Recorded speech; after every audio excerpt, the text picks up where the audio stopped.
You ever watch a movie or TV show and you're sitting there watching a character try to attempt to profess their love or tell the truth or have like a serious conversation, and they do it in the most cringiest way possible? You get secondhand embarrassment, but it's in a really good way, in a sweet and endearing way. You can relate to what that character does. That is not this movie. That is not the type of cringe that I'm talking about when it comes to the Crow remake. See, I'm not against reboots and remakes of old films. I actually am for them, especially if a film is a lot older. I know that the younger generation is not gonna watch it, but when films like this are made where they're not given the love and tender care of the originals, then that's why I understand why people hate them. See, the original Crow is dear to my heart. I grew up on it. Came out in '94. Probably watched it way too many times as a young child, and I love the unique look, the gothic feel.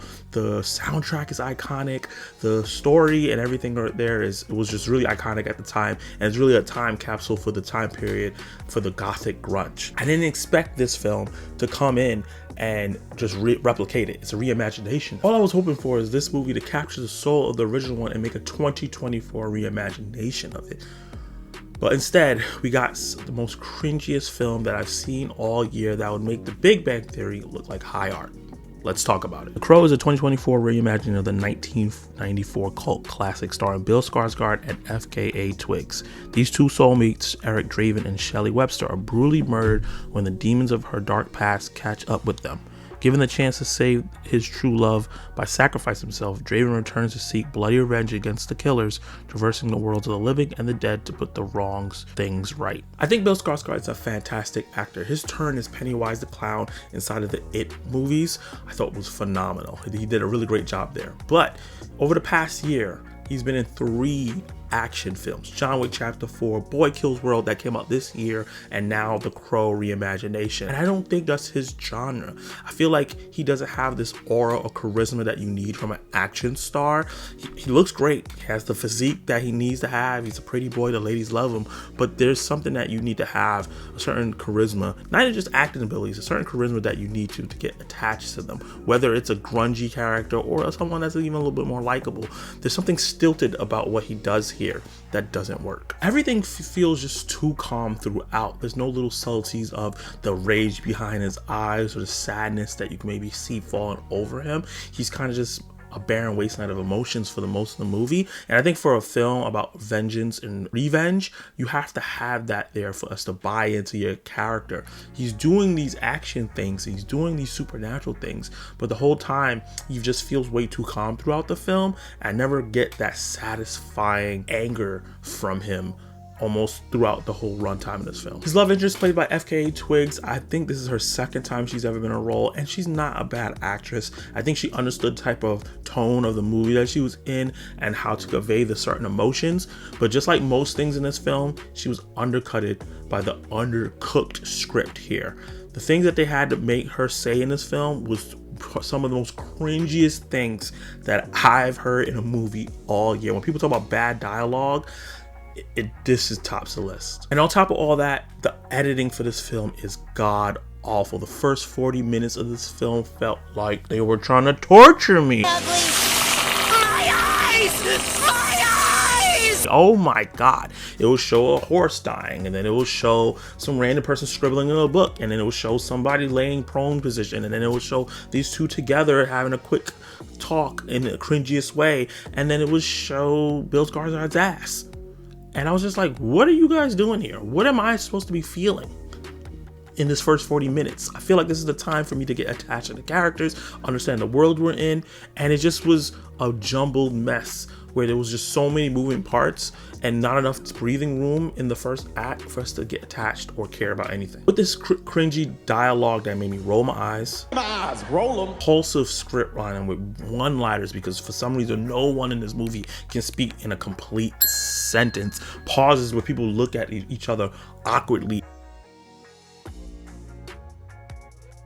Even when you just like open the door, normally people would say hi. They don't even do that properly. It's just the way the film is directed and edited. It just seems very, very amateur. And I hate to talk crap about, because making a movie is really, really hard. Really hard. But this is just, the way this was put together was not good. It got to the point where Shelby was saying so many like cringy things to Eric. I thought she was gonna ask him, hey babe, Would you still love me if I was a worm? What? And the aesthetic of this movie feels like what boomers think that grunge gothic felt back in 2004. This film feels like it's 10 years late. Like it's supposed to be come out that time when a lot of people were trying to make these edgy, angsty films with the teens, and they didn't really understand the scene that they were trying to imitate. This feels exactly like this. This doesn't feel like a modern grunge scene. This feels like something that's 10 years late. And the biggest problem is that only Eric Draven, Bill Skarsgard, and FKA Twigs Shelby look like those kind of characters, and they also look like they're cosplaying those type of characters. So you don't even believe that they're these tattooed, grungy, angsty people. It's just these people, these actors dressed like this and going through the motion. The one saving grace that I can give this film is the action. While it's not the most mind-blowing action you're gonna see, it has certain moments in each set piece that the movie magic worked, right? The Eric Draven's character, the Crow, is immortal. Until he gets the mission that he's on for this vengeance, this revenge, he can't die. He feels the pain, he gets hurt, but he won't die. And they utilize that to give some really, really gory scenes. And as the movie progresses, it gets gory and more bloody. And I'll say that that was like the most exciting part of the film. The only issue that you feel empty by the end of a lot of it because you lack the emotional attachment into what the actor is doing and what the story is trying to tell, because it's just a jumble mess. However, despite this movie not capturing the soul of the other one, the original 1994 film, I didn't even want it to be a one-to-one shot, just recapture that, the feeling of that. And also just on its own, if you remove it from the Crow original film, it's just not a good film in totality. It's because the biggest sin this movie does, it doesn't respect its own rules and regulations that it sets up. It'll set up certain things that the characters need to do and certain things that the supernatural elements set up, and then completely abandon them by the end. Sometimes it'll do it like in 5 minutes. So it blew my mind that this movie was just written so poorly, and it was almost insulting a little bit when I was like, wait, didn't you say if they did this, then this would happen? So why is it not happening?